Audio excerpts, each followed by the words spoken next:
వరంగల్లోని విజయ Telangana dairy పార్లర్ని శనివారం కొత్త ఉత్పత్తులను ఎమ్మెల్యే నాయిని రాజేందర్ రెడ్డి, కడియం కావ్య, ఎమ్మెల్సీ బసవరాజ్ సారయ్యతో కలిసి డైరీ చైర్మన్ గుత్తా అమిత్ రెడ్డిలు విడుదల చేశారు. ఈ సందర్భంగా వరంగల్ వెస్ట్ ఎమ్మెల్యే నాయిని రాజేందర్ రెడ్డి మాట్లాడుతూ, నా చిన్ననాటి నుంచి ఈ డైరీకి నాకు ఎంతో అనుబంధం ఉందని, ఈ డైరీకి నేను రోజు వచ్చేవాడినని ఆయన తెలిపారు. డైరీ అభివృద్ధికి రాష్ట్ర ప్రభుత్వం 25 కోట్ల రూపాయలను కేటాయించిందని ముఖ్యమంత్రి రేవంత్ రెడ్డికి కృతజ్ఞతలు అన్నారు. డైరీ అభివృద్ధికి రైతులందరూ సమిష్టిగా కృషి చేయాలని ఆయన విజ్ఞప్తి చేశారు. అనంతరం మాట్లాడిన ఎంపీ కడియం కావ్య, కేంద్ర రాష్ట్ర ప్రభుత్వాలు రైతుల కోసం ఎన్నో పథకాలు ప్రవేశపెట్టారని, రాష్ట్ర ప్రభుత్వం అప్పుల్లో ఉన్నా కూడా రైతులకు మేలు చేయటంలో భాగంగా డైరీ ఉత్పత్తులకు తగిన ప్రాధాన్యత కల్పిస్తూ ఉత్పత్తులను వివిధ ప్రభుత్వ రంగ సంస్థలకు అందేలా ముఖ్యమంత్రి జీవో పాస్ చేశారని ఆమె తెలిపారు. అనంతరం మీడియా డైరీ రాష్ట్ర చైర్మన్ అమిత్ రెడ్డి మాట్లాడుతూ, తెలంగాణ రాష్ట్రంలో తెలంగాణ విజయ డైరీ ఎంతో ప్రాముఖ్యత కలిగిందని, స్వచ్ఛతకు నాణ్యతకు పేరుగాంచిందని ఆయన అన్నారు. రైతులందరూ సమిష్టిగా కృషి చేసి విజయ డైరీ తెలంగాణ ముందుకు తీసుకువెళ్లాలని ఆయన అన్నారు. అప్పుల్లో ఉన్నా కూడా విజయ డైరీని నడిపిస్తున్నామని, పాత బకాయిలన్నీ చెల్లించామని, మరికొద్ది రోజుల్లో మిగతా బకాయిలు కూడా చెల్లిస్తామని ఆయన రైతులకు తెలిపారు.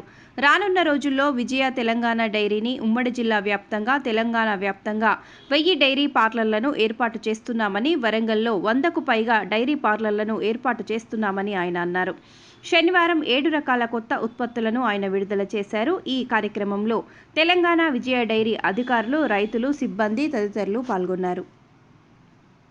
అనేక రకాల పాల ఉత్పత్తులు, దూద్పేడ కావచ్చు, కోవా కావచ్చు, అదేవిధంగా మరి tone milk, double tone milk, అదేవిధంగా పెరుగు ప్యాకెట్లు, ఇవన్నీ కూడా అదేవిధంగా మరి వరంగల్ జిల్లాను అత్యంత సుందరంగా తీర్చిదిద్దడంలో తనదైన పాత్ర పోషించిన గౌరవ శాసనసభ్యులు ఎమ్మెల్సీ గారికి ప్రత్యేకంగా ఈ సందర్భంగా ధన్యవాదాలు తెలియజేస్తూ మరి ఈ కార్యక్రమాన్ని దయచేసి వేదికగా కోరుతున్నాను.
చేద్దాము అనే ఉద్దేశంతో వరంగల్ నగరాన్ని ఏ విధంగా అయితే సుందరీకరణ భాగంలో చేస్తున్నారో అదేవిధంగా వరంగల్ డైరీ కూడా అంతే చక్కగా మరి శాస్త్రీయంగా అదేవిధంగా సాంకేతికంగా అభివృద్ధి చెందించడానికి అనేక ప్రణాళికలను సూచిస్తూ మాకు ఎంతో ఎఫెక్ట్ ఉంటున్న గౌరవ శాసనసభ్యులు నాయక్ రాజేంద్ర రెడ్డి గారిని వారి యొక్క అమూల్య సందేశాన్ని ఇవ్వవలసిందిగా కోరుతున్నాను.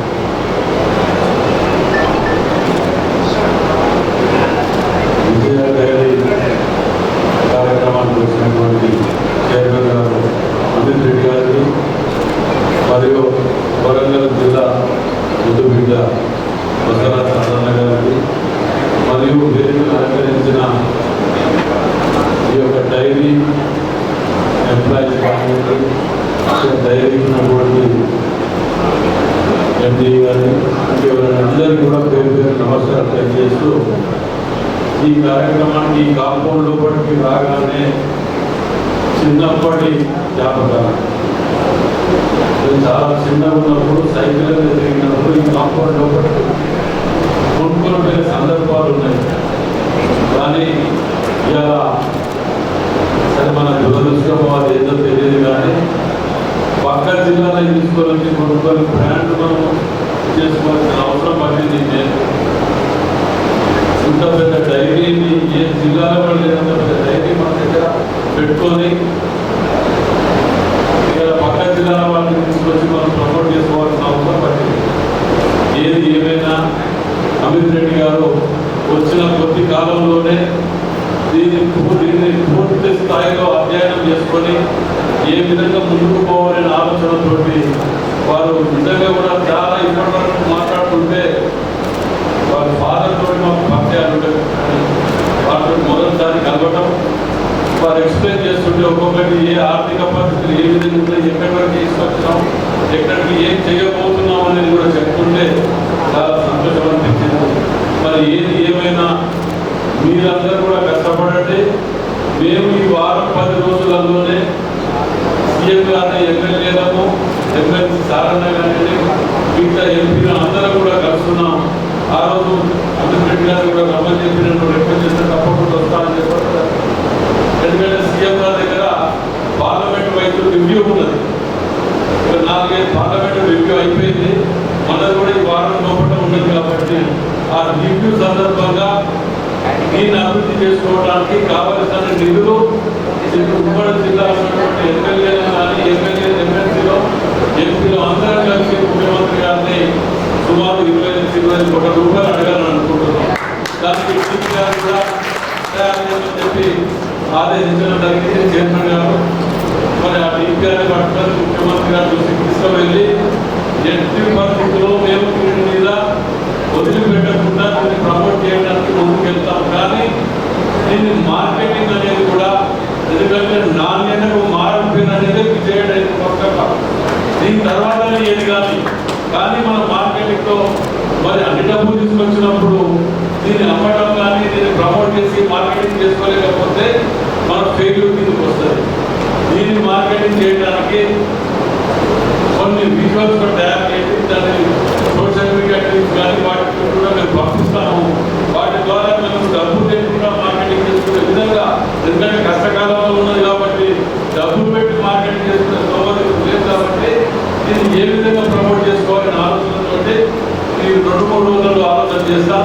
సీఎం గారి దగ్గరికి పోయిన తర్వాత మా వంతు బాధ్యత మేము చేస్తాం, కానీ మనందరి బాధ్యత అనుకుని దీన్ని ప్రమోట్ చేస్తాను కూడా కార్యశక్తిగా కృషి చేయాలని మనం చేస్తూ మరి మీడియా సోదరులు కూడా డబ్బులు పెట్టి యాడ్స్ ఇచ్చి చేసుకునే స్తోమత లేదు. మీ అందరి బాధ్యత కూడా మీరు మీడియా సోదరులు వీటిని ఇప్పుడు మేము ఏదైతే లాంచ్ చేసినామో ఆ లాంచింగ్ కూడా గల్లీ వాడకు ఇక్కడికి పోయే విధంగా మీరు కూడా మీరు సహకరించాలని విజ్ఞప్తి చేస్తున్నారు. ఎందుకంటే ఇక్కడ పుట్టి పెరిగిన ప్రతి ఒక్కరికి నిజంగా కూడా కేట్టుకోవడం కాగానే ఒక తెలియని వైబ్రేషన్స్. ఎందుకంటే ఏం చేస్తున్నారు ఇక్కడ పుట్టి పెరిగిన చిన్నప్పటి నుంచి చూసినటువంటి వాటికి తప్పకుండా ప్రతిదాన్ని చేసుకుంటూ పోతున్నాం. ఈ మధ్యకాలంలో కొందరు దేవస్థానంలో అయ్యగారు రావడం జరిగింది. ఉదాహరణకు ఏర్లగడ్డ దగ్గర లెఫ్ట్ సైడ్ గల్లీలకు పోతే వెనుకటి గుడి, అది పురాతనమైన గుడి, ఎంతో పేరు ప్రఖ్యాతులు కలిగిన గుడి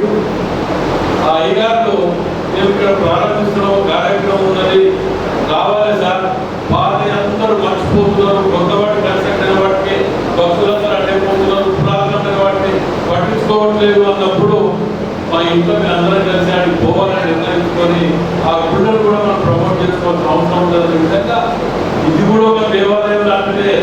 నిజంగా చెప్పాలంటే దీని కనుక మనం చేసుకోగలిగితే ఎందరో పిల్లలకు తల్లిదండ్రులకు మంచి ఆహారాన్ని అందించినటువంటి వాళ్ళం అవుతాం. దీన్ని నాణ్యత మెయింటైన్ చేసుకోవాల్సిన బాధ్యత మనందరి మీద. నాణ్యత కనుక చేసుకోగలిగితే ప్రమోట్ చేసుకోవడానికి ఇప్పుడు ఒక వస్తువుని ప్రమోట్ చేయాలంటే వచ్చిన లాభం మీద 30% ఖర్చు పెట్టనే ప్రమోట్ చేయగలుగుతారు. కానీ దీనికి ఉన్నటువంటి గతంలో పేరు ప్రఖ్యాతుల దృష్ట్యా ఒక 24 గంటల్లో దీని సేల్స్ 4 గంటలు పెంచగల కెపాసిటీ ఉన్నది. దీనిని మనం కాన్సన్ట్రేట్ చేసి ఏ విధంగా మనం మార్కెట్ చేయాలని ఒక రోజు కూర్చొని దాన్ని రూట్ మ్యాప్ తయారు చేయగలిగితే ఇవాళ జిల్లాలో ఉన్న ప్రజాప్రతినిధులు అందరం కలిసి ఈ బ్రాండ్ యూజ్ చేయండి, మన జిల్లాకు సంబంధించింది మనం కాపాడుకోవాల్సిన బాధ్యత కనుక చెప్తే ప్రతి వార్డులో చెప్పారు ఒక 20 నుంచి 30-40 దాకా అవుట్లెట్స్ ఓపెన్ చేయాలి. ఈ మార్కెటింగ్ కనుక ఈ పబ్లిసిటీ చేసుకుంటూ 30-40 ఓపెన్ చేస్తే మన సేల్స్ 4 గంటలు 24 గంటలు నాకు నమ్మకం పెంచగలుగుతున్నారు. దీని మీద ప్రత్యేక దృష్టి సాధిస్తాం కాబట్టి మీరందరూ కూడా సహకరించాలని విజ్ఞప్తి చేస్తూ సెలవు తీసుకుంటాం. ఈ వరంగల్ సంబంధించి కానీ తెలంగాణకి సంబంధించి ఈ కోఆపరేటివ్ సంస్థలతోటి వ్యాపారం చేస్తున్నటువంటి చిన్న మధ్యతరగతి రైతులకి పారిశ్రామికవేత్తలకి నిజంగా కూడా మనము అన్ని రకాల సహకారాలు అందించాలని ప్రభుత్వాన్ని ఆలోచించుకోవడం జరిగింది. అదేవిధంగా 2024లో నేను ఇక్కడ పాత ప్లాంట్ ఉంది వరంగల్ డైరీకి సంబంధించి కొత్త ప్లాంట్ని ఎస్టాబ్లిష్ చేయాలని కూడా ముఖ్యమంత్రి గారికి ఒక రిప్రజెంటేషన్ ఇవ్వడం జరిగింది. ఖచ్చితంగా ఇక్కడ ఎంపీగా నేను మాత్రం ఇక్కడ కొత్త ప్లాంట్ ఏర్పాటయ్యేంత వరకు కృషి చేస్తాను, దాన్ని పరిచయం చేస్తాను, అందరూ తెలియజేసుకుంటున్నాను.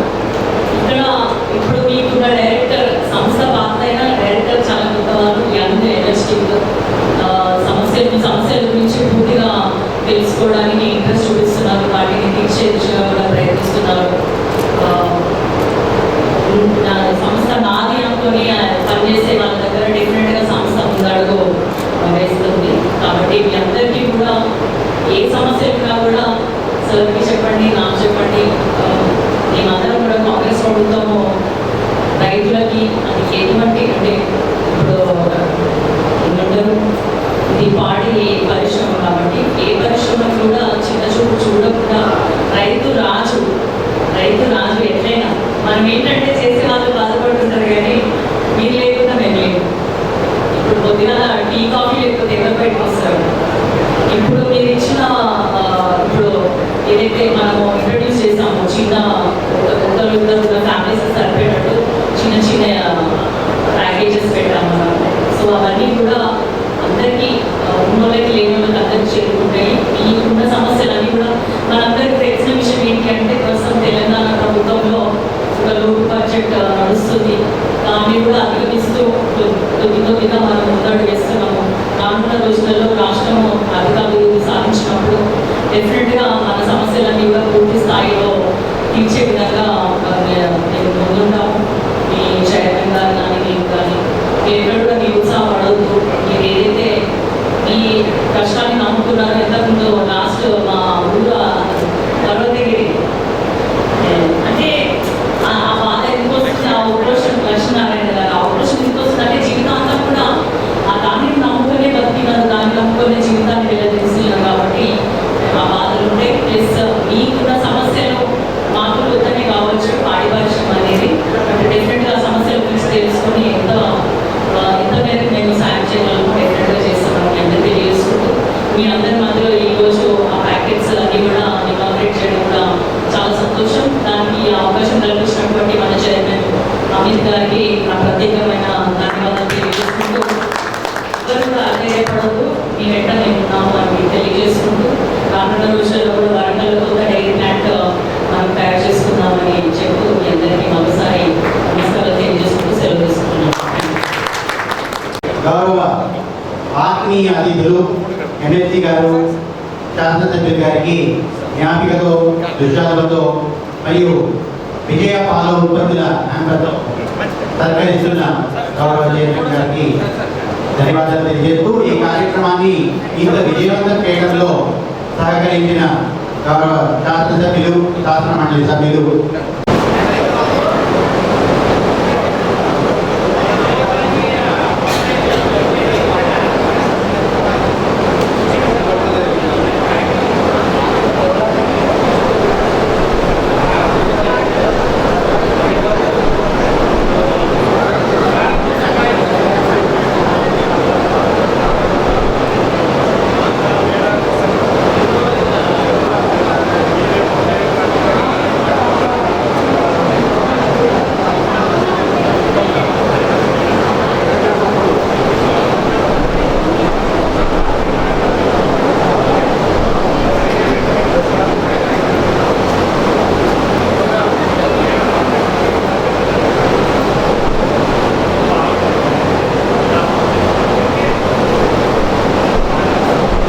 కొత్త ఉత్పత్తుల లాంచ్ సందర్భంగా ఇక్కడికి విచ్చేసి సంస్థతోటి తనకున్న అవినాభావ సంబంధాన్ని వ్యక్తపరిచిన పెద్దలు శాసనసభ్యులు నాయని రాజేందర్ రెడ్డి గారికి, అదేవిధంగా శాసన మండలి సభ్యులు అంకిల్ బసవరాజ్ సారజయ్య గారికి, సంస్థ తరఫున, మన రైతుల తరఫున, మా ఉద్యోగుల తరఫున మీ అందరికీ కూడా సాదర స్వాగతం తెలియజేస్తూ మీ అమూల్యమైన సందేశాన్ని ఇచ్చినారు సార్. ఖచ్చితంగా మీ సహకారంతో, మీ సపోర్ట్ తోటి మార్కెటింగ్ని చాలా అద్భుతంగా, చాలా కష్టపడి పనిచేసి మరింత ముందుకు తీసుకెళ్తామని చెప్పేసి ఖచ్చితంగా మీ అందరి పక్షాన కూడా మా రైతుల సోదరులందరికీ కూడా నేను హామీని ఇస్తా ఉన్నా. అదేవిధంగా ఎమ్మెల్యే గారికి, మన శాసన పరిషత్తు సభ్యులకు కూడా, అవసరాల సారథకు కూడా ఇంకొక అన్యదా వేరే కార్యక్రమాలు ఉన్నాయి కాబట్టి మన ప్రోగ్రామ్ని కంటిన్యూ చేసుకుందాం. కొంతమంది రైతు సోదరులు కూడా మాట్లాడేది ఉంది కాబట్టి మరొకసారి మీకు మా అభినందనలు తెలియజేస్తూ మా ఆహ్వానాన్ని మన్నించినందుకు మీకు సాధారణంగా శుభాకాంక్షలు, ధన్యవాదాలు తెలియజేస్తాను. మరింతగా ఆదరించవలసిందిగా మరియు కల్తీకి ఆస్కారం లేని ఇలాంటి పాల ఉత్పత్తులన్నింటినీ కూడా మరింత ప్రాచుర్యం అందేలా ప్రజలకు కృషి చేసేలా దయచేసి ఆదరించవలసిందిగా కోరుతున్నాను. గౌరవ పార్లమెంట్ సభ్యులు కడియం కావ్య గారు ఇప్పుడు మీడియం కర్డ్ బకెట్ ను మార్కెట్లోకి విడుదల చేస్తున్నారు. నాణ్యతకు మరియు పరిశుభ్రమైనకు మరియు మంచి రుచికి మారు పేరు విజయ పాల ఉత్పత్తులు కాబట్టి ఇలాంటి పాల ఉత్పత్తులన్నీ కూడా ఎలాంటి కల్తీ కూడా ఆస్కారం లేవు. 1 లీటరు కర్డ్ ప్యాకెట్, అదేవిధంగా కర్డ్ ప్యాకెట్లను కూడా మేడం గారు మార్కెట్లోకి ఈరోజు లాంఛనంగా. నా పేరు ఇరుకు దేవేంద్రరావు. వరంగల్ దర్శనికి స్వాగతం. మనం ఇప్పుడు వరంగల్లోని విజయ డైరీలో ఉన్నాము. విజయ డైరీకి పాలు సప్లై చేసే రైతులు ఉన్నారు. వాళ్ళ సాధక బాధకాలు తెలుసుకున్నాము. నమస్కారం సార్, మీరు ఎక్కడి నుంచి వచ్చారు, మీ సాధక బాధకాలు ఏంటి? నా పేరు ఇరుకు దేవేంద్రరావు. నేను నర్సంపేట బిఎంసి ప్రెసిడెంట్ను. ఈ ఉమ్మడి జిల్లా కూడా విజయ కాకతీయ పాడి రైతుల సంక్షేమ సంఘానికి కూడా అధ్యక్షుని. వీరంతా తోటి బిఎంసి చైర్మన్లు, రైతులు. మేమంతా విజయ డైరీకి గత 30 ఏళ్ళ నుంచి పాల్గొస్తున్నాము. కానీ ఈరోజు జరిగిన ఈ సమావేశంలో రైతులకు అగౌరవపరిచారు. ఈ సంస్థ అంటే ఏంటంటే ఇది పాడి పరిశ్రమ అభివృద్ధి సహకార సమైక్య లిమిటెడ్. ఇది సహకార సంఘాలతోని జిల్లా యూనియన్లతో స్టేట్ లెవెల్లో సమైక్య అనేది ఉంటుంది. అలాంటి సమైక్యలో రైతుల పాత్ర అనేది ఇంపార్టెంట్. అలాంటి బయలానే మర్చిపోయి రైతులను అగౌరవపరిచింది ఇక్కడ వచ్చిన చైర్మన్ గారు కానీ, మిగతా ఇక్కడ ఉన్న అధికారులు, డిప్యూటీ డైరెక్టర్ శ్రావణ్ గారు కానీ, వచ్చిన జిఎం కానీ ఏంటంటే రైతులను అగౌరవపరిచి వాళ్ళు తామేదో చేసినట్టుగా ఫీల్ అవుతూ ఇక్కడ రైతులను అగౌరవపరిచారు. కానీ గతంలో మేము ఎంపీ కావ్య గారి దగ్గరికి, స్థానిక ఎమ్మెల్యే నాయని రాజేందర్ రెడ్డి దగ్గరికి పోయి మేము ఇక దీనికి ప్రాజెక్టు 25 కోట్లతో మాకు కావాలని కోరిందే మేము. ఆ లెటర్ తెచ్చిందే మేము. ఆ లెటర్లు తెచ్చిచ్చి 6 నెలలు ఇచ్చినా కూడా తన టేబుల్లో పెట్టుకున్నాడు తప్ప దాన్ని గవర్నమెంట్కి రికమెండ్ చేయలేదు. అలాంటి అధికారి ఇలా మమ్మల్ని అగౌరవపరిస్తే మేము ఏమనుకోవాలి అనేది కూడా మీరు ఆలోచించాలి. నిత్యం పాలు పోసేది మేము. ఫెడరేషన్ అంటే ఏంటంటే పాలు తీసుకొని పాల పదార్థాలు చేసి అమ్మి పాలపై బిల్లును రైతులకు ఇవ్వాలి. దానికి అదనంగా వచ్చే లాభాలను కూడా రైతులకు ఇవ్వాలి. అట్లాంటిది ఏం జరగడం లేదు. బిల్లులే 2 నెలలకో బిల్లు, 3 నెలలకో బిల్లు ఇచ్చిన పరిస్థితి ఉన్నది. అలాంటి రైతులను ఇక్కడ సమావేశం పెట్టి ప్రజలకు కూడా మేమేదో చేసినట్టుగా షో పుటప్ చేసుకొని ఇక్కడ రైతులను కించపరచడం అనేది చాలా దారుణమైన విషయం. ఇట్లాంటి పరిస్థితి ఇదే విధంగా కొనసాగితే ఈ విజయ్ డైరీ ముందు నిరాదీక్షలు, అమర నిరాదీక్షలు, ధర్నాలు దేనికైనా మేము సిద్ధం. పాలు పోయాల్సిన అవసరం కూడా లేదు. మేము రైతులందరం కూడా నిర్ణయం తీసుకొని విజయ్ డైరీకి పాలు పోయకుండా ఆపే పరిస్థితి కూడా వస్తుంది. ఎందుకంటే ఇలాంటి రైతులకు గౌరవించని, రైతులకు నీతి సంబంధాలు లేని ఈ అధికారులతోని మేము విసిగిపోతున్నాం. ఇది ప్రభుత్వం కూడా గుర్తించాలి. ఇలాంటి వాళ్ళపైన చర్యలు తీసుకోవాలని కూడా డిమాండ్ చేస్తూ కోరుకుంటున్నాం. సార్ నమస్కారం, మీరు ఎక్కడి నుంచి వచ్చారు? మీ పేరు, మీ సెంటర్? నా పేరు మహేందర్, ధర్మసార్ బిఎంసీ నుంచి వచ్చాము. పాడి పరిశ్రమ అభివృద్ధి అనేది, పాడి ఉంది, పరిశ్రమ అభివృద్ధి అనేది లేదు ఇక్కడ. నిరంతరము అధికారుల పెత్తంతో నడుస్తూ ఉంది.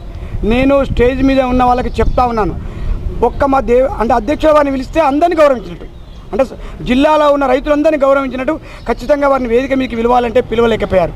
అది ఎందుకు మొగచాటు చేశారో మాకు అర్థం కావట్లేదు. గతంలో ఈ విజయ డైరీ కోసం అనేక మార్లు మా సొంత డబ్బులు పెట్టుకొని హైదరాబాద్కు పోయి జీఎం గారు కానీ, చైర్మన్ గారు కానీ, ప్రిన్సిపల్ సెక్రటరీ గారు కానీ, లాస్ట్కు మంత్రి దాకా పోయి ముఖ్యమంత్రి కూడా నివేదిక ఇచ్చే పరిస్థితిని తెచ్చుకున్నటువంటి వ్యక్తులం మేము. మరి మమ్మల్ని మాకున్నటువంటి ఒక అధ్యక్షుడిని పిలువకపోవడం అనేది చాలా బాధాకరం. ఈ వరంగల్ జిల్లాలో విపరీతమైన పాడి ఉంది. దాన్ని అభివృద్ధి పరచడంలో, దాన్ని ప్రజల దగ్గర తీసుకుపోవడంలో అధికారుల పాత్ర ఘోరమైనటువంటిది. చాలాసార్లు చెప్పాం, మేము అడుగుతూ ఉన్నాం. గతంలో కర్ణాటకలో ఆర్టీసీ లాస్ అవుతుందన్నప్పుడు డ్రైవర్, కండక్టర్ దిగి హైదరాబాద్, వరంగల్ అని చెప్పుకుంటూ దిగినారు. మేము చెప్పాము, ఒక వెహికల్ పెట్టుకోండి, వెహికల్కి మైకి పెట్టుకోండి, పాల ఉత్పత్తులు, విజయ పాల ఉత్పత్తులని అపార్ట్మెంట్ లేకుండా అక్కడ తిరగండి, మన వరంగల్లో పాలు అమ్ముతాయి, ఎందుకు 1000 లీటర్లు అమ్ముతున్నాయి, ఎందుకు 10,000 లీటర్లు అని చెప్పుకుంటాను. ఎక్కడో వచ్చిన ముల్కనూరుడు, ఎక్కడి నుంచి వచ్చిన జెర్సీ వాడు 1000 కొద్ది లీటర్లు అమ్ముతా ఉన్నప్పుడు మనము నాణ్యత అనే పేరు చెప్పుకున్న మన విజయ డైరీ నుంచి ఎందుకు అమ్మలేం? దీంట్లో అధికారుల యొక్క పాత్రత, నిర్లక్ష్యం అనేది బాగా ఉంది. వాళ్ళకి జీతాలు వస్తుంది సరిపోయాయి. రైతుకు అక్కడ బిల్లు రాకపోతే నిరంతరం రైతు తిట్టేది మమ్మల్ని, ఎందుకు బిల్లు వస్తలేదు, ఎందుకు బిల్లు వస్తలేదు అంటే వాళ్ళని బతలాడుకొని కాళ్ళు మొక్కి వాళ్ళని, అయ్యా రేపు కాకపోతే ఎల్లుండి వస్తుంది, మనకి విజయ డైరీ అనేది గవర్నమెంట్ది పోతే ప్రైవేట్ యొక్క పెత్తనం ఉంటుంది, కాబట్టి విజయ డైరీని కాపాడుకుందాం, విజయ డైరీని రైతులుగా ఉందామని చెప్పి బతలాడుకుంటూ ఒక్కొక్క రైతుకు ఈరోజు పాలు చేస్తూ ఉన్నాం. మరి ఇక్కడ జరుగుతున్నటువంటి అవమానం దృష్ట్యా రాబోయే రోజుల్లో ఏం నిర్ణయం తీసుకోవాలని ఆలోచిస్తాం. నమస్కారం అండి, మీరు ఎక్కడి నుంచి వచ్చారు? మీ సమస్యలు ఏంటి? నమస్తే అండి, నాది తుర్రూరు అండి, తుర్రూరు అసోసియేషన్ ప్రెసిడెంట్. మేము మా పాల ఉత్పత్తిదారుల తరపు నుంచి ఎట్లయితే ప్రొక్యూర్మెంట్ చేస్తానమో, ఉత్పత్తి చేస్తానమో, డైరీ పరిశ్రమ తరపు నుంచి కూడా అదేవిధంగా విక్రయించేంత మ్యాన్ పవర్ ఇక్కడ ఉండాలండి. ఆ మ్యాన్ పవర్ లేక ప్రైవేట్ వాళ్ళందరూ విక్రయించుకుంటారు, వాళ్ళకు ప్రొక్యూర్మెంట్ లేదు. కానీ మాకు ప్రొక్యూర్మెంట్ ఉంది, విక్రయించే స్టెమింగ్ లేదు. దానివల్ల మొత్తం డైరీ వ్యవస్థ అంతా కుంటుపడిపోయింది. దానికోసం మేము ఎన్నోసార్లు అధికారుల దగ్గరికి పోయి, మీరు విక్రయించండి, విక్రయిస్తేనే రైతులకు లాభాలు వస్తాయి, ఆ లాభాల వల్లనే బిల్లులకు సక్రమంగా చెల్లిస్తామని ఎన్నోసార్లు వీడుకున్నా కూడా అది ఎక్కడేసిన గొంగడ అదే విధంగా ఉంది. అదేవిధంగా ఈ డైరీ పరిశ్రమ కోసం మన పరిశ్రమలో డబ్బులు లేవు డెవలప్మెంట్ చేయడానికి, ప్రభుత్వం నుండి మనం చేయాలని చెప్పి స్థానిక శాసనసభ్యుల ద్వారా కానివ్వండి, ఎంపీల ద్వారా కానివ్వండి, ప్రభుత్వానికి ఎన్నో రిప్రజెంటేషన్లు మా సంస్థ, మా అధ్యక్షుల ద్వారా మేము తీసుకెళ్ళడం జరిగింది. అది రేవంత్ రెడ్డి గారి దగ్గరగా కూడా మేము ఎన్నోసార్లు మేము మా సొంత ఖర్చుల మీద పోయి దీనికి డిపిఆర్ తయారు చేయించి మేము ఏదో చేస్తే ఈరోజు మేము అధికారుల దగ్గర మా అసోసియేషన్ తరపు నుంచి కానీ మా అధ్యక్షుల వరకు ఏ మాత్రం గింత గౌరవం లేని పరిస్థితి ఇక్కడికి తీసుకొచ్చారు. దయచేసి దీన్ని అధికారులు ఇప్పటికైనా కూడా రైతుల ప్రతినిధులను, అధ్యక్షులను కానీ కొంత గౌరవించి వాళ్ళ సలహాలు, సూచనలు తీసుకుంటే కానీ దీనికి ఒక మరో రూపం తీసుకురావడానికి ఆస్కారం ఉంటుందని చెప్పి మేము మనవి చేస్తున్నాం. ఒక విషయం, రైతులు పాలు పోస్తున్నారు, మీ సకాలంలో డబ్బులు అందుతున్నాయి? అందట్లేవండి. డబ్బు కారణం ఎందుకు, ఏం చెప్తున్నారు? మేము ఉత్పత్తి చేస్తూ సేల్స్ కారణం లేకపోవడానికి కారణం ఏంటంటే, ఈ కారణం అది మ్యాన్ పవర్, వాళ్ళు సరిగా దాన్ని ఏమంటారు, కన్జ్యూమర్కు సర్వీస్ చేయలేకపోవడం. కొత్తగా డిస్ట్రిబ్యూటర్ ఏమైనా పెట్టారట, ఆ డిస్ట్రిబ్యూటర్తో మీకు ఏమైనా ఇబ్బందులు అవుతున్నాయి? ఆ డిస్ట్రిబ్యూటర్లు సర్వీస్ చేయట్లేదు కానీ డిస్ట్రిబ్యూటర్లు ఎక్కడ పార్లర్ పెట్టిరో ఏం చేయదో తెలియట్లేదు. కనీసం మా తొర్రూరు హెడ్ క్వార్టర్లో ఒక్క పాయింట్ ఉంది. ఆ పాయింట్ బయట వచ్చి 2000 లీటర్లు అమ్ముకుంటా అంటే మేము 100 లీటర్లు కూడా అమ్మలేని పరిస్థితులు ఉన్నాం. మరి డిస్ట్రిబ్యూటర్లు ఎక్కడ వాళ్ళకు సర్వీస్ చేసినట్టు? మేము అమ్మకపోతే మాకు పైసలు ఎట్లా రైతులకు వస్తాయి? అమ్మితేనే కదండి వచ్చేది. మేము పంపించినప్పుడు వాళ్ళు అమ్మాలి, అమ్మినప్పుడు మాకు డబ్బులు వస్తాయి. మేము ఉత్పత్తిదారులకు మా రైతులకు ఇవ్వగలుగుతాం. మీరు అధికారులు అడిగితే వాళ్ళు ఏమంటున్నారు? అధికారులు చేస్తాం, చూద్దాం. ఎన్ని రోజుల నుంచి అడుగుతున్నారు? ఇప్పుడు దగ్గర సంవత్సరంన్నర నుండి ఈ సమస్య రావడం. ఈ మేనేజర్ గారు డీడీ గారు మొన్ననే కొత్తగా వచ్చా, మాకేం పెద్దగా సమస్య తెలియదు అంటున్నారు. లేదు, ఈ సమస్య ఒక మేనేజర్ డీడీ వల్ల క్రియేట్ అయింది కాదండి, టోటల్ వ్యవస్థ మీద కంట్రోల్ తప్పింది. అసలుకి ఫెడరేషన్ కంట్రోల్ తప్పింది. మీకు ఏం కావాలని కోరుకుంటారా? ఇప్పుడు మేము ఎట్లయితే ఉత్పత్తి చేస్తున్నామో రోజు 15 రోజులకు ఒకసారి మాకు ఇంతకుముందు ఎట్లయితే బిల్లులు వచ్చినాయో అదే విధంగా ఇప్పుడు 15 రోజులకు ఒకసారి వస్తే చాలా సంతోషంగా ఉంటాం. అంతే. మీ చైర్మన్ గారికి ఇప్పుడు ఉన్నారు, ఇక్కడే ఉన్నారు కదా? మేము చైర్మన్ గారు కూడా రిప్రజెంటేషన్ ఇంతకుముందు చేసినాం, ప్రజెంట్ ఇప్పుడు కూడా చేస్తాను. ఒకటి దయచేసి 15 రోజులకు ఒకసారి ఇంతకుముందు ఎట్లా ఇచ్చిరో ఆ విధంగా ఇవ్వండి. ప్రొక్యూర్మెంట్ పెరుగుద్ది.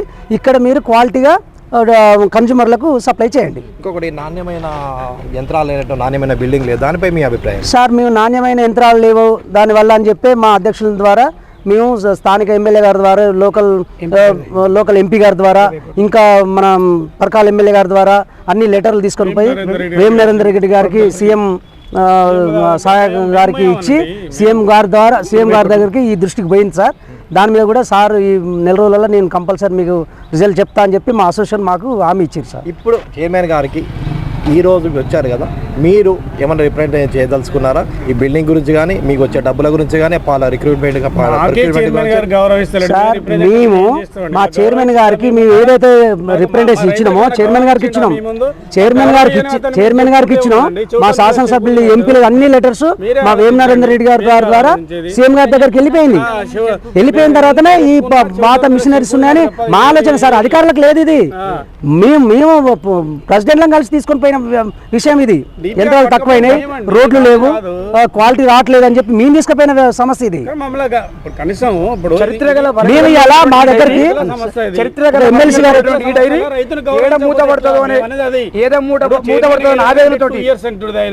రేపు ఇంకోళ్ళకి ఇవ్వచ్చు. మీకు ఇది గ్యారెంటీ లేదు కదా ఈ చైర్మన్, నీకు గ్యారెంటీ ఉందా? ఇంకా 2 years, ఇప్పుడు 1 year అయింది, ఇంకొక 1 year ఉంటావు, తర్వాత నీకు ఇస్తారని గ్యారెంటీ ఉన్నది. కొత్తగా చైర్మన్ వచ్చాడు, యువకుడు, అనుభవం లేవచ్చు. మీరు ఏమైనా సలహాలు ఇవ్వదలుచుకున్నారు? మేము ఎన్నోసార్లు రిప్రజెంటేషన్ చేశామండి, చేసాము. చేస్తే ఏముందంటే మాకే తెలుసు అనేది ఫీల్ అవుతాడు తప్ప రైతుల అనుభవాలు తీసుకోవడం లేదు. నాకు 30 ఏళ్ళ అనుభవం ఉన్నది. ఆయన వచ్చి ఎన్ని రోజులు అవుతుంది? ఏడాది అవుతుంది. ఇంతలో ఆయనకు అనుభవం వస్తుందా? ఒకటండి, రాదు కదా. మిషనరీ ఇప్పుడు ఉన్నది ఇదేంటి, ఇప్పుడు మన భద్రకాళి చెరువు నుండి ఇది మునిగిందండి. మునిగినప్పుడు 3 రోజులకే మా ఫ్యాక్టరీ నడిచింది. ఇవాళ 3 నెలలు ఎందుకు మూతపడ్డదండి? అది వద్దా? కొత్తగా ఓపెనింగ్ చేసింది. ఇది 1969లో కట్టింది. ఇది 1969లో కట్టిండ్రు. అప్పుడున్నంత ఏముంది ఇప్పుడు? బసవరాజ్ సారయ్య గారికి తెలుసు అది. ఏం లేదు. ఇవాళ 1000 లీటర్లకు వచ్చిందండి. 1000 లీటర్ల పాలు 3500 ఉండే మొన్నటి దాకా 1000 లీటర్లకు వచ్చింది. రేపు వెళ్ళి పెంచుతారు కావచ్చు. రికార్డు చూస్తే తెలుస్తుంది, మాకు తెలుస్తుంది అండి. మీకు చెప్తారు వాళ్ళు 5000 అని చెప్తారు. దానికి మీరు నమ్ముతారు కదా. మేము ఫీల్డ్లో ఉన్న రైతులం. మాకు ఇప్పుడు మా అనుభవాలు తీసుకోవాలి, మా రైతుల గురించి ఉండాలి. ఒకరోజు ముందు మమ్మల్ని పిలవాలి, ఈ కార్యక్రమం ఎట్లా చేయాలనేది ఆలోచించాలి. మా అభిప్రాయం ప్రకారం మీ అభిప్రాయం మా అభిప్రాయం కలిసి చేయాలి కదా. అధికారులు రైతులు కలిసి ఉంటేనే అభివృద్ధి అవుతుంది. రైతులతో లైను, అధికారులతో లైన్ అంటే ఇంతకుముందు ఎప్పుడు జరగలేదా? ఈ డీడీ గారు వచ్చినాకనే జరగాలనా? ఆయన ఇష్టం ఉన్నట్టు రైతులను పిలవాలా లేదా? అసలు కనీసం చైర్మన్ కన్నా ఉండాలి కదా. జిల్లా అధ్యక్షుడు ఒక్కరైనా పిలవనండి. వరంగల్ జిల్లాలో, ఉమ్మడి వరంగల్ జిల్లాలో ఒక ఫెడరేషన్ విజయ డైరీని కాపాడుకుందామని చెప్పి ఒక సంఘాన్ని పెట్టినప్పుడు ఆ సంఘం అధ్యక్షుడు పలుమార్లు ముఖ్యమంత్రి దృష్టికి సమస్య తీసుకుపోయినప్పుడు వారు దీనికి సంఘానికి అధ్యక్షుడిని గౌరవించి మమ్మల్ని ఒక్కరిని వేదిక మీద కూర్చోబెడితే రైతులందరినీ గౌరవించారు. అదే రెండోది, మీరు ఎంతసేపు ఎండీ గారికి లేకపోతే చైర్మన్ గారికి రిప్రజెంటేషన్ ఇద్దామంటే మమ్మల్ని ఆహ్వానించినప్పుడు కదా రిప్రజెంటేషన్. వరంగల్ జిల్లాలో ఎట్లా పోతే ప్రొక్యూర్మెంట్ ఉంది, ఉన్నదాన్ని ఏ విధంగా సేల్ చేద్దాం, ఏ విధంగా ఉన్నదని స్థానికంగా ఉన్నటువంటి వారి వ్యక్తులకు తెలుసు.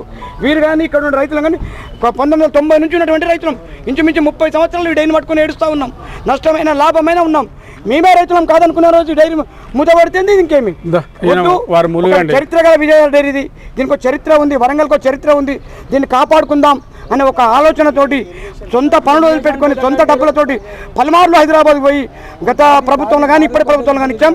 ఇప్పటికైనా ఈ డైరీ ఒకటి డెవలప్ అయితే చాలండి. మాకు డైరీ డెవలప్ అయితే తప్పకుండా రైతులకు లాభం జరిగినట్టు కోరుకుంటున్నాం. ములుగు తొర్రూరు డైరీ నుంచి అండి. తొర్రూరు డైరీ నుంచి వచ్చారు రైతులు, వాళ్ళ యొక్క సమస్యలను అడిగి తెలుసుకుందాం. చెప్పండి సార్. నమస్తే. ఎక్కడికి వచ్చారు మీరు? తొర్రూరు డైరీ కర్మాగూడెం గ్రామం అండి. నేను సెంట్రల్ అధ్యక్షుని. నేను చెప్పబోయేది ఏంటంటే ఇవన్నీ చెప్పి శ్రవణ్ కుమార్ గారు రాకముందు 5 బిల్లులు పెండింగ్లు ఉండే ప్రదీప్ సార్ ఉన్నప్పుడు. ఇప్పుడు దాదాపుగా కొట్లాడుకుంటా ఒక్క బిల్లు కాడికి వచ్చింది. ఒకటే బిల్లు పెండింగ్లు ఉంది. ఈయన వచ్చిన కాంచి 100% ఆ తొర్రూరు డైరీ బిఎంసీలు కానీ ఇవన్నీ మంచిగా బాగుపడతాయి సార్. ఇవన్నీ తప్పుడు ఆరోపణలు. రాజు పోయినా రాజరికం కావాలంటే రాజు పోయింది, దొరలు పోయినా అంత పోయారు. ఇప్పుడు పదవులు లేవు అంటే ఎలక్షన్ కాలేదు, నన్ను పిలవలేదు. ఇప్పుడు అంతా రైతులు అంతా సమానమే అని చూస్తాను. శ్రవణ్ కుమార్ ఇక్కడికి వచ్చిన రైతులు మొత్తం సమానమే. వీరి సైడ్ మీద పిలిస్తే అశోక్ రెడ్డి కోపం వస్తుంది, సమయాన్ని పిలిస్తే ఇంకొక ఆయన కోపం వస్తుంది. మరి ఇప్పుడు ఎలక్షన్ కాలేదు కదా, మీరు ఏ బయల ప్రకారం అధ్యక్షులు అయ్యారు, ఎట్లా అయ్యారు? అందుకొరకు ఎవరిని కూడా పిలవదలుచుకోక పిల్లలకి అగౌరవపరిచినట్టు ఏం కాదు. జ్ఞాపకాలు అందించారు కదా వీళ్ళు ఎమ్మెల్యేలకు ఎమ్మెల్సీలకు ఇంత గౌరవించారు ముగ్గురిని కూడా. ఇదంతా తప్పు. ఎలక్షన్ అయిందాక చూడవలసింది. ఎలక్షన్లో సత్తా దాటండి, మళ్ళీ గెలవండి, అంతేగాని ఆరోపణలు చేయదు. శ్రవణ్ కుమార్ గారు చాలా మంచివారు. దాదాపుగా కొంచెం వరకు మేలే జరుగుతుంది. ఇప్పుడు రైతులు కూడా మంచిగానే ఉంటారు. ఊళ్ళలో కూడా ప్రొడ్యూసర్స్ కూడా మంచిగానే ఉన్నారు. బిల్లులు పంచడానికి కూడా సకాలంలో బిల్లు అయితే ఒక బిల్లు తప్ప అన్ని పెండింగ్ ఏం లేవు మాకు. ఇప్పుడు ఇవన్నీ అనవసరమైన ఆర్గ్యుమెంట్ చేయొద్దు. ఉన్న మంచిని చెడగొట్టుకోవద్దు. ఈయనే ఉండాలి ఎప్పుడైనా, అంతే సార్. అది నల్లవెల్లి మండలం గుల్లాపాడు గ్రామం. నా పేరు రాజిరెడ్డి అండి. కనీసం ఈ మీటింగ్లను పెట్టి రైతుల గురించి ఆలోచించే వాళ్ళే లేరు సార్. ఇప్పటి వరకు కూడా రైతులు ఎంత కష్టపడుతున్నారో, ఎంత కష్టపడితే పాడి వస్తుంది, ఆ రైతుల ఉద్దేశం ఏంటి అనేది కూడా ఆలోచించే వాళ్ళే లేరు ఇప్పటి వరకు నాయకులు. సరే ఈ బిల్డింగ్ను దీన్ని ప్రోత్సహించాలి, దీన్ని డెవలప్ చేయాలంటే దాన్ని ముఖ్యమంత్రి దాకా పోవడం జరిగింది. అది మా వాళ్ళు పెద్దలు చెప్పారు. ఇప్పుడు నేను అనేది ఏంటంటే సార్, రైతులకు ఇంతకు ముందు ఉన్నటువంటి 4 రూపాయలు తగ్గియడంలో 10 రూపాయలు పోసే రైతుకు ఒక రోజుకు 1000 రూపాయలు తగ్గుతున్నాయి సార్. అది ఎంత నష్టపోతున్నాడో కానీ రైతులను ఆలోచించే వాళ్ళు లేరు. కానీ అదే పాలను ధర తగ్గించారు, కానీ దానా ధర తగ్గియలేదు, కాల్షియం ధర తగ్గియలేదు, మినరల్ మిక్సర్ తగ్గియలేదు. కానీ రైతులకు మాత్రం 4 రూపాయలు తగ్గించారు. అదేవిధంగా రైతులకు మాత్రం ఇప్పటి వరకు న్యాయం చేసే వాళ్ళు ఎవరు లేరు. రైతులు అనవసరంగా నష్టపోతున్నారు సార్. ఇప్పటి వరకు అయితే రైతులను పాలను తగ్గించారు, కానీ రైతులకు ఇచ్చే దానా కానీ, మినరల్ మిక్సర్ కానీ, రైతులకు ఇచ్చే మందులు కానీ, అంటే దానా మిక్సర్ అన్ని వీళ్ళే సప్లై చేస్తారా? మా డైరీ నుంచి 200 రూపాయలు సబ్సిడీ మీద సప్లై చేసేసారు రైతులకు. ఇప్పుడు ఇస్తున్నారు. ఇప్పుడు అవి సప్లై లేదు, ఎందుకంటే రేటు పెంచారు సార్. ఇప్పుడు వచ్చింది అది 6 నెలలకు, ఇప్పుడు వచ్చింది దానా మా డైరీలకు. 6 నెలల నుంచి దానా లేదు, ఎవ్వి లేవు. మొన్న వచ్చి 200 రూపాయలు ఏగస్తా అంటే ఎవరు తీసుకోవడం లేదు. అది పరిస్థితి సార్ రైతులది. రైతుల అధ్వానంగా ఉన్నాయి. రైతులను ప్రోత్సహించే ఇప్పుడు రైతులను ఇంతకుముందు సార్ రైతు పశువు చనిపోతే బీమా వర్తించేది. ఇప్పుడు ఆ బీమా కూడా లేదు. రైతు అనవసరంగా 1,00,000 రూపాయలు పెట్టి ఒక పశువును కొంటే అది అనారోగ్యంతో పాడైపోతే 1,00,000 రూపాయలకు రైతు మునగవలసి వస్తుంది. ఆ బీమా పథకాలు కూడా రైతులకు అందించేటట్టు గవర్నమెంట్ తరఫున రైతులను ఆదుకోవాలని నేను కోరుతున్నాను సార్.